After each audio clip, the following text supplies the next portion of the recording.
Masa ada orang non muslim bilang assalamualaikum nggak boleh dijawab? Di kitab kuningnya ada kok begitu.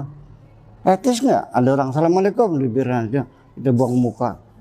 Assalamualaikum oke, buang muka. Di kitab kuning gimana jawab? Ada.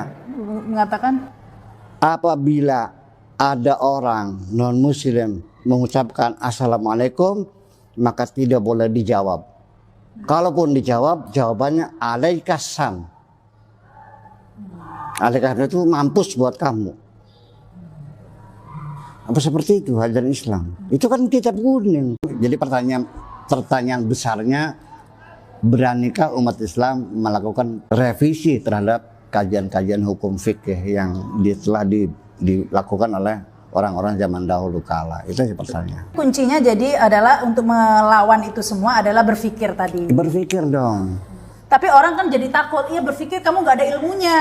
Ya, Tanya enggak. ke orang kiai gitu ya, itu yang membuat orang akhirnya semua tergantung Lah apa. kayaknya juga nggak berpikir kok. Assalamualaikum warahmatullahi taala wabarakatuh. Yang saya ketahui, Rahma Sarita ini adalah salah satu dari Syarifah. Tetapi yang saya heran, kenapa dia seolah-olah heran jika ada penjelasan di dalam kitab kuning mengenai hukum Islam yang dijelaskan oleh Buya Sakur.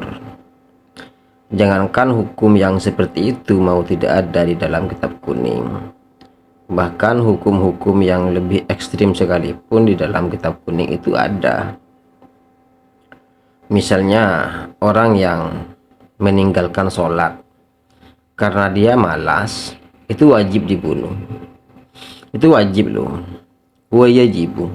Redaksinya bukan wayambaghi, wayustahabu, ataupun wayajuzu,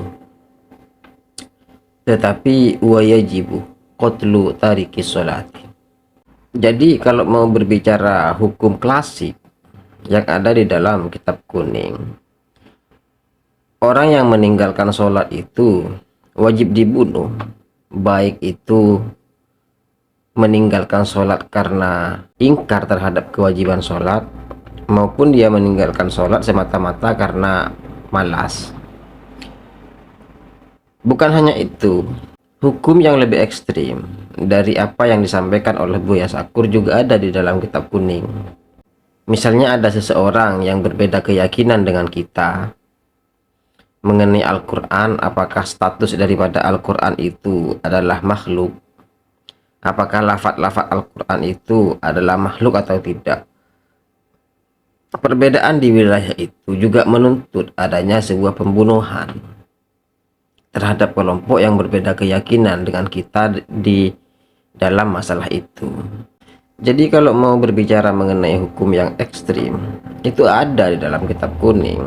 Pertanyaannya sama, kembali kepada pertanyaan yang dipertanyakan oleh Buya Sakur. Beranikah umat Islam merevisi hukum yang ada di dalam kitab kuning, yakni di dalam fikih-fikih klasik? Karena kalau umat Islam tidak berani merevisi hukum-hukum yang semacam ini, dan hukum-hukum yang semacam ini dibiarkan tetap berkembang di dalam tradisi keilmuan Islam, maka pada akhirnya tetap di dalam Islam tetap ada dua madhab. Pertama, madhab yang keras.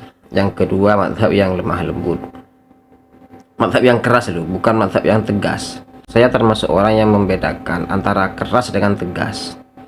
Nih, tegas itu artinya benar-benar salah-salah. Baik itu berasal dari kelompok kita maupun itu berasal dari kelompok orang lain, nih benar-benar salah-salah. Itu tegas. Kalau keras, orang yang nggak sholat dibunuh, orang yang nggak sepaham atau yang berbeda keyakinan dengan kita dibunuh, itu namanya keras. Itu namanya arogan, itu namanya anarkis. Nah, kapan kemudian ajaran-ajaran yang keras ini akan berakhir di dalam tradisi orang-orang Islam, di dalam tradisi sebagian kecil umat Islam?